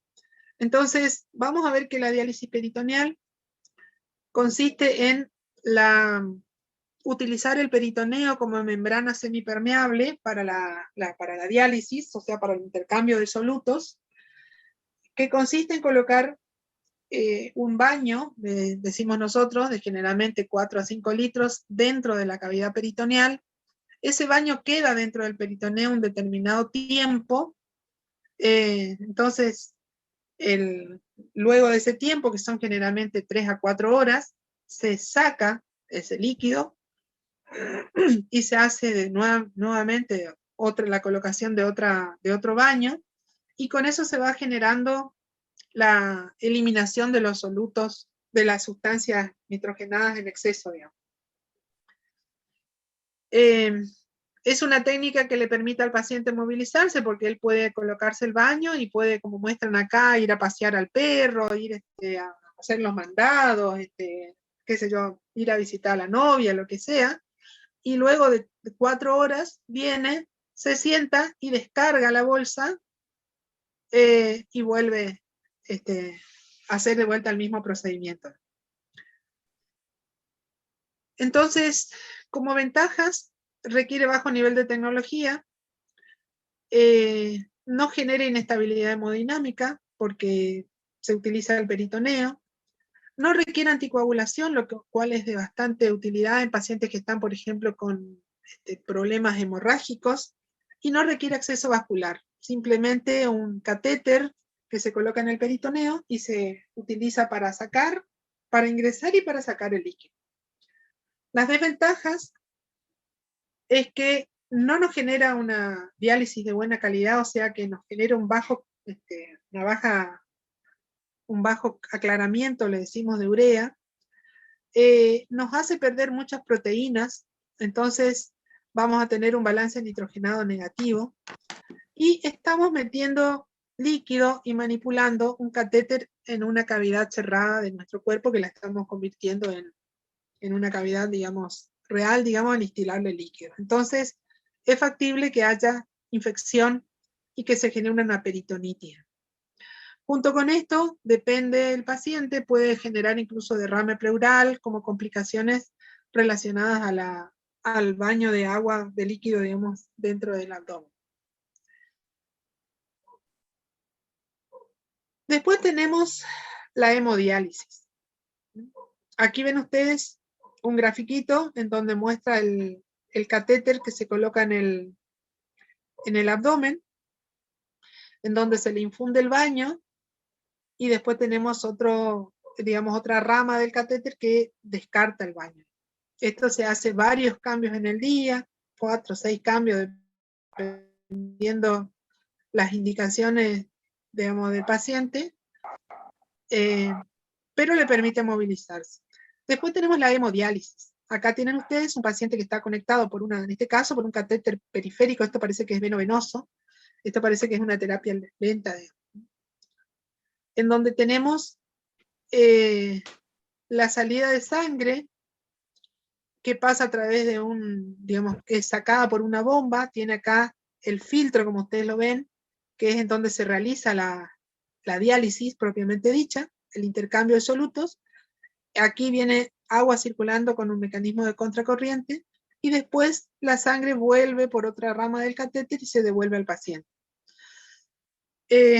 Las dos opciones que hablábamos recién, entre la hemodiálisis y la diálisis peritoneal, la hemodiálisis es de mayor utilidad en un paciente que está altamente catabólico, porque remueve con eficacia los productos nitrogenados.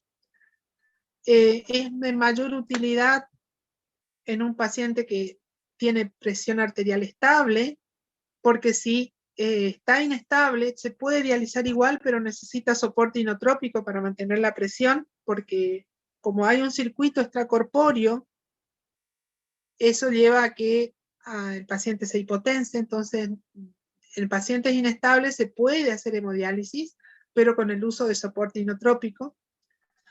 Obviamente, si tiene enfermedad intraabdominal, o si ha sido la causa de la insuficiencia renal un problema abdominal, no se puede utilizar el peritoneo, al igual si ha tenido una cirugía reciente en el abdomen. Entonces, en estos casos, es preferible la hemodiálisis.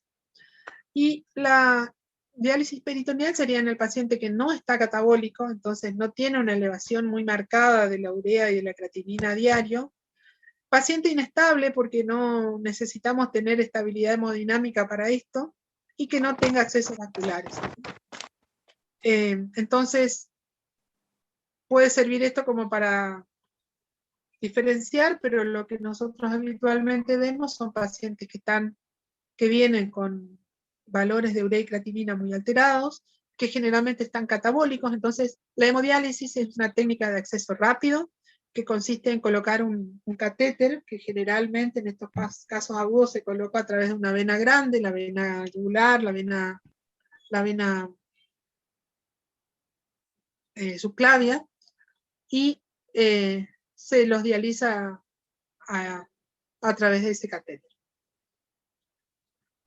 Y el último punto no disponible, nosotros acá en Santo Tomé tenemos la hemodiálisis, y creo que en el centro de diálisis privado tienen para diálisis peritoneal, pero lo que no tenemos son las modalidades de terapias lentas continuas, digamos. Como ustedes ven, esto es un equipo altamente complejo, con un panel con un montón de variables que tienen que digitarse para trabajar con el paciente. Y como ven, es un paciente extremadamente complejo, lleno de monitores por todos lados. Esta es la máquina de modalidad de terapia lenta continua, que puede hacer que hay, o sea, ¿en qué consisten estas terapias lentas? Son terapias de diálisis, pero que se mantienen durante las 24 horas del día, en forma continua. Aparentemente en estos pacientes agudos, que están catabólicos, que están inestables hemodinámicamente, que están sobrecargados de volumen, son de mucha utilidad y tienen beneficios por sobre la hemodiálisis. El tema es que son mucho más costosos, no están disponibles en todos los lugares, y bueno, uno lo debe conocer porque en algún momento por ahí tenemos la posibilidad de estar a mano o tener disponible. Estas técnicas, estas terapias lentas continuas, las 4 que se utilizan son estas que ven acá: la ultrafiltración lenta continua, la hemofiltración veno-venosa, la hemodiálisis veno-venosa y la hemodiafiltración veno-venosa. La desventaja de estas terapias es que el paciente tiene que estar todo el tiempo inmóvil, porque tiene que estar acostado, conectado a la máquina, que como necesita anticoagulación, tiene, digamos, podemos tener complicaciones relacionadas con eso, pero sin duda que parece ser que tienen, digamos, ventajas en el sentido de que tienen, los pacientes quedan más estables hemodinámicamente, no tienen tantas arritmias, se mejora la parte nutricional de los líquidos, mejora la bioquímica del paciente y disminuye la estadía en la UTI. La desventaja es que como tiene que estar permanentemente anticoagulado, el paciente tiene mayor riesgo de sangrado, el paciente tiene que quedarse quieto todo el tiempo, los filtros se tapan con más facilidad y son mucho más costosas que las técnicas de hemodiálisis. Pero bueno, en muchos lugares se utilizan estas terapias para los pacientes con insuficiencia renal aguda. Entonces, para ir terminando, la insuficiencia renal aguda queda irreversible en el 5% de los pacientes, y si tomamos la población anciana hasta en el 16% de los pacientes, o sea, quedan en etapa de enfermedad renal crónica en estadio terminal. Algunas cositas a tener en cuenta, o sea, puede ser que nosotros pensemos que este paciente requiere una biopsia renal. ¿Cuándo vamos a pensar en eso? Cuando no tenemos idea, no encontramos qué fue lo que pasó, no encontramos la etiología. Cuando tenemos sospecha de que es una glomerulonefritis, o tenemos una enfermedad sistémica, como por ejemplo un lupus, una artritis reumatoidea, una amiloidosis, una enfermedad, digamos, donde encontramos síntomas compatibles con una enfermedad sistémica en otros órganos, para aclarar específicamente las características de la afección renal. Y también la otra sería aquel paciente que hemos visto que ha hecho una necrosis tubular aguda, que luego de estar 4 a 6 semanas en diálisis no logramos retirarlo de diálisis. Bueno, y sospechamos que por ahí la biopsia puede darnos una pista para un tratamiento etiológico que lo pueda llevar a salir de diálisis. Entonces, en estos casos, uno debería tramitar una biopsia renal para tratar de aclarar la etiología. Bueno, y último punto, ¿cómo podemos hacer para disminuir la aparición de insuficiencia renal aguda? Porque en el medio hospitalario nosotros muchas veces usamos diuréticos en forma exagerada, expandimos al paciente en forma exagerada, utilizamos fármacos potencialmente nefrotóxicos, bueno, una serie de cuestiones que deben ser tenidas en cuenta para tratar de disminuir el riesgo de los pacientes de evolucionar a un fallo renal agudo. Entonces, un punto sería identificar a los pacientes de más riesgo, ¿no? Dijimos que se complican más los de edad avanzada, más de 60 años en general. Tenemos que tratar de detectar la hipovolemia y tratar de que los pacientes estén normovolémicos, entonces no quedarnos con un plan de hidratación a 7 gotas si el paciente no está ingiriendo. Corregir la hipotensión arterial, muchas veces la hipotensión es por exceso de fármacos hipotensores. Detectar la sepsis y hacer un manejo correcto de los líquidos. Considerar al paciente con diabetes mellitus un paciente potencialmente predispuesto a tener un daño renal. Considerar los daños de órganos nobles, entonces un daño renal previo, que esté en insuficiencia hepática por el riesgo de hacer en los hepatos renales, que tenga una insuficiencia cardíaca con la probabilidad de evolucionar a un síndrome cardiorrenal, con cuidado con el uso de nefrotóxicos y hacer las medidas de prevención para que no tengamos nefrotoxicidad. Les explicaba hoy lo de la hidratación en el caso de estudios contrastados. Mantener una hidratación correcta, valorar la situación de la función renal y ver la diuresis, tratar rápidamente las causas de deterioro de función renal, como las infecciones, el gasto cardíaco, cuidado con los fármacos nefrotóxicos, aminoglucósidos, sustancia de contraste, AINES, como para tratar de evitar, digamos, que tengamos cada vez disminuir la aparición de estas situaciones en el medio hospitalario. Para finalizar, si les traje un caso renal de un caso de una paciente que está internada en este momento en el hospital, como para que vean cómo se presenta y para que me digan, a ver si se animan, cuál sería el diagnóstico que ustedes harían de esta paciente. ¿Alguno tiene alguna pregunta? Disculpe, profe, ¿podría repetir en qué consistía la solución despolarizante? La solución es solución polarizante. Consiste en preparar, digamos, una infusión con dextrosa al 10% con 10 unidades de insulina corriente. Y eso se pasa, se le infunde al paciente. Acuérdense ustedes que la glucosa ingresa a la célula usando como carriera el potasio. Entonces, la idea de pasar la glucosa y la insulina es justamente tratar de meter al potasio dentro de la célula y de esta manera redistribuirlo para que disminuya el valor en sangre y de esa manera disminuya la hiperexcitabilidad cardíaca que genera la hipercalemia. Gracias, doctora. Esa es la solución polarizante.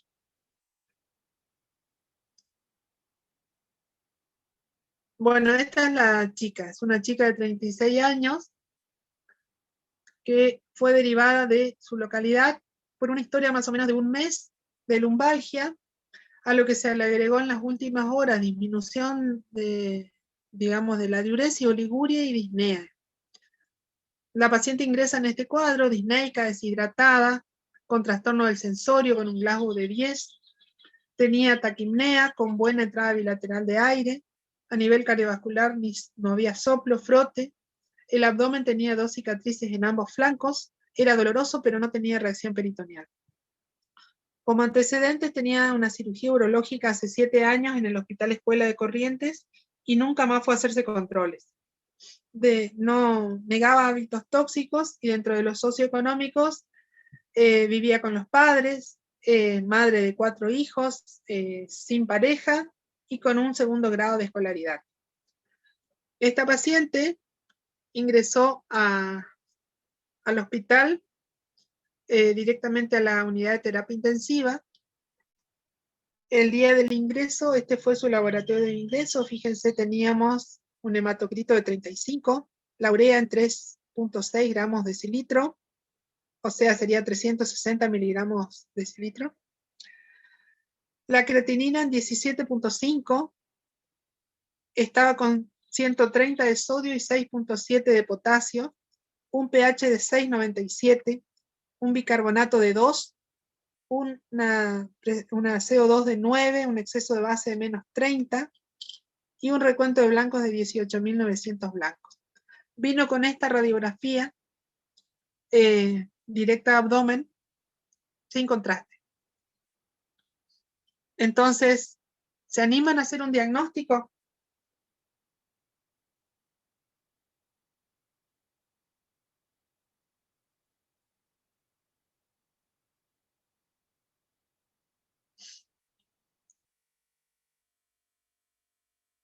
¿Se acuerdan del rifle?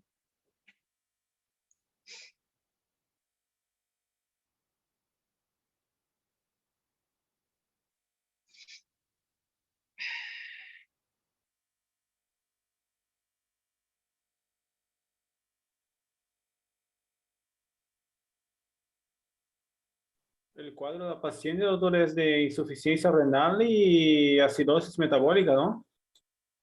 Ajá.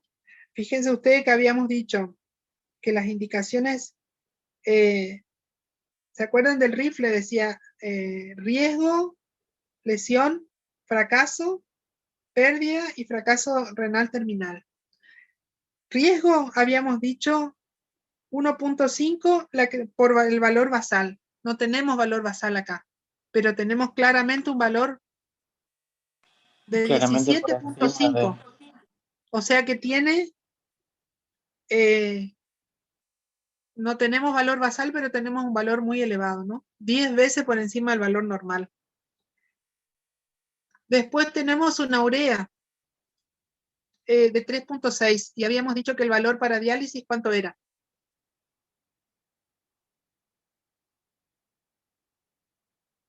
Se los pongo. mayor a 200. Mayor a 200, ¿no?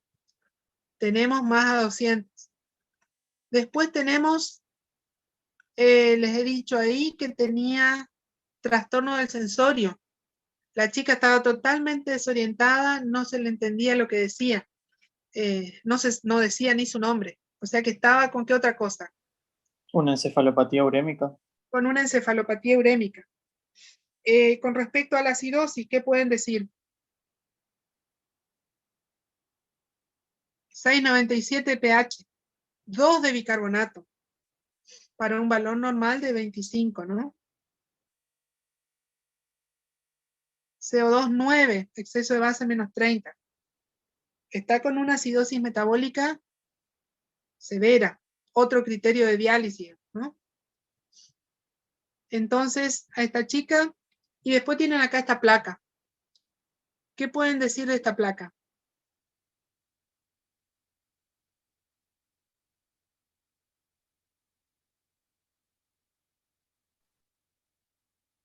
¿Serían ¿Cómo describirían? colecciones?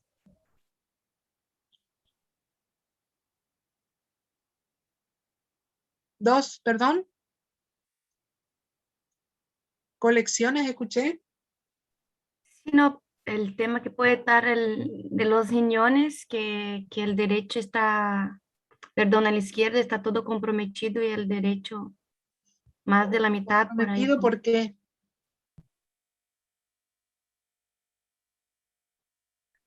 Y O sea, puede lo que que tenga ustedes, algún absceso. ¿el absceso sería radio lúcido o radio opaco?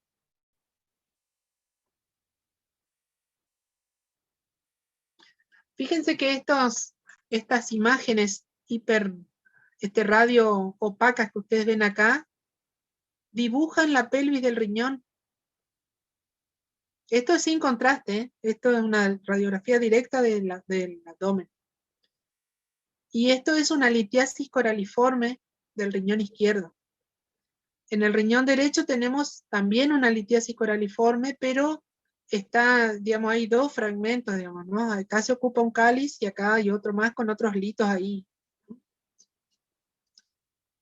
Entonces, esto es una imagen de litiasis coraliforme de ambos riñones. ¿Se les ocurre alguna cosa con respecto a esto? ¿Por qué puede ser que tenga esto una persona? 36 años tiene esta chica y fue operada hace 7 años, tiene 2 cicatrices, eso me olvidé decirles, en ambos flancos, o sea, se hicieron 2 cirugías urológicas para extraer cálculos. Desconocemos porque la chica no, solo sabe que fue hace 7 años y después nunca más fue a control, ni tenemos ningún laboratorio previo.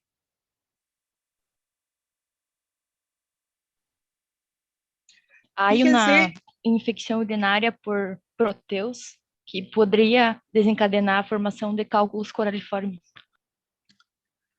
Sí, podría. En realidad lo que hay que hacer con esta chica es estudiar el metabolismo fosfocálcico, porque hay cuestiones o hay enfermedades donde podemos tener hipercalcemia que favorecen el depósito de de cristales cálcicos a nivel renal. Puede ser, como bien decís, infecciones, o sea, orinas alcalinas, ¿no? En donde desarrollan Proteus o algunas bacterias que desarrollan el medio ácido y que favorecen la producción de cálculos. Característica, esta chica cuando llegó se le tomó un urocultivo, el urocultivo fue negativo. Igual como se tomó y estaba al ingreso oligoanúrica. Ingresó con una, como ven acá, les he puesto disneica, taquipneica, tenía como 40 frecuencia respiratoria, pero con buena entrada bilateral de aire.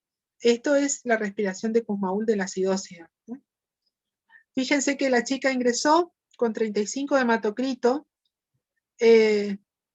con estos valores de urea y creatinina que claramente están muy elevados, con un estado ácido-base, con una hipercalemia severa, con una acidosis metabólica severa.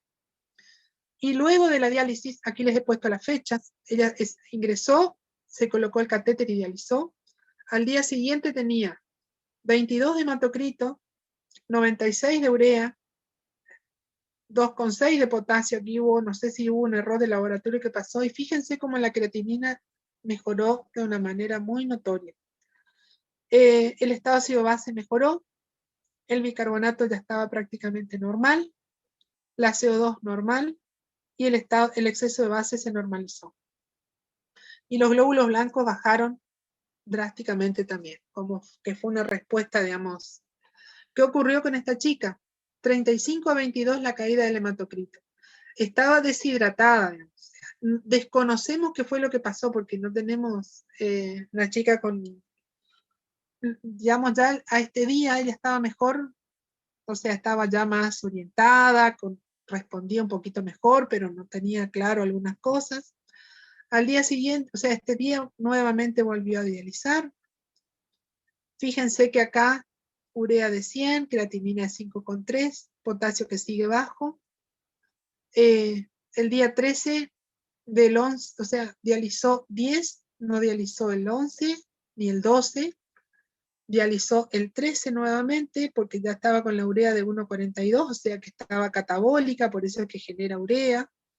El ionograma ya estaba normal y el estado ácido-base venía con un discreto descenso, pero estaba dentro de lo normal. El último laboratorio de esta chica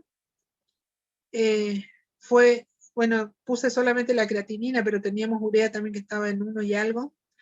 ¿Y qué pasó acá? En estos días, esta chica se largó a orinar. Empezó a orinar, orinaba 3-4 litros por día. Se quedó sin accesos periféricos y le dijimos que tenía que tomar, cada que iba al baño, tenía que ver lo que orinaba y tomar la misma cantidad de líquido para digamos, que no lleguemos a la deshidratación nuevamente. Se dializó el día 16 porque estaba deshidratada. En la hidratación, en la diálisis lo que se le hizo fue, bueno, dializarla para depurarla de productos nitrogenados, pero se la hidrató porque ya no tenía accesos periféricos. Esta chica nosotros la asumimos, o sea, claramente vino con una insuficiencia renal aguda, pero nosotros pensamos que es una insuficiencia renal crónica que se ha reagudizado, porque seguramente esta chica quedó con un daño renal crónico, que no concurrió al médico, así que no sabemos cómo fue la evolución.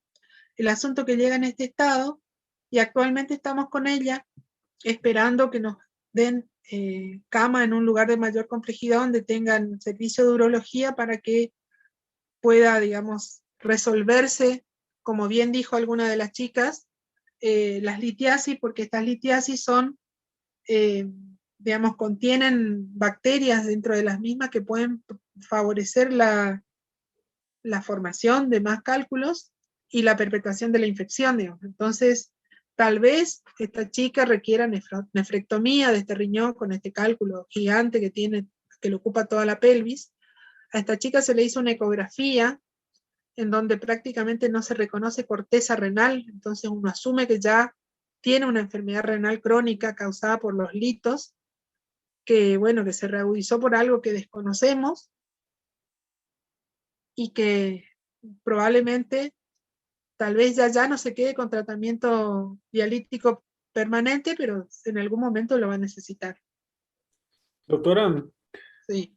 en un manual que yo estaba por leer, hablaba que cuando un paciente tiene una creatinina mayor a 4, generalmente se asume como renal crónico, Sí. porque en las renales agudas todavía la respuesta no pasa como de 2,5 generalmente.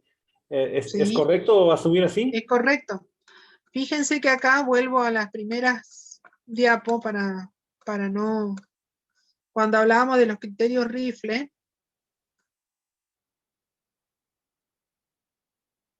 me pasé. Fíjense que aquí, en el AKIN grado 3, dice creatinina de más de 4 con aumento agudo de 0,5 o requerimiento de diálisis. Entonces, cuando tenemos más de 4 de base, estamos hablando de una insuficiencia renal crónica. ¿Ah? Lo mismo acá en el Rifle, en el tercer punto, que es la falla, es lo mismo, digamos. Paciente que ya tiene una creatinina de 4 más, nos habla de que hay una falla renal crónica sobre la que se impone una falla renal aguda. Entonces, es el que tiene más de 4, que aumenta en forma brusca, más de 0,5 gramos de decilitro de la creatinina. ¿Ah? Así que sí, es correcto lo que decís, digamos. En general, una creatinina elevada en forma persistente, por encima de 2 miligramos decilitro, ya seguramente va relacionado con un clearance por debajo de 60 y ya tiene algún grado de insuficiencia renal crónica. Y los criterios, doctora, para la indicación de hemodiálisis, ¿tiene que cumplir algún número X de criterios o todavía si tengo No. un criterio ya puedo? Si tenés un criterio y el paciente está deteriorado y digamos, si solamente está hiperpotasémico, pero no lo podés bajar con nada, tenés que dializarlo. El riesgo de mantener la hiperpotasemia es mayor que no dializarlo, ¿no? Si el paciente tiene edema agudo de pulmón, pero no tiene hiperpotasemia ni acidosis metabólica y no te responde con diuréticos, tenés que dializarlo. Con la diálisis le sacás líquido, ¿no? Así que sí, uno solo de estos es suficiente para que no responda con las medidas médicas, es indicación de diálisis. Gracias, doctor. Bueno, ¿alguna pregunta más? Só que una pregunta.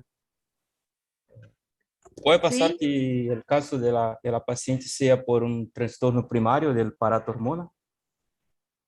Puede ser.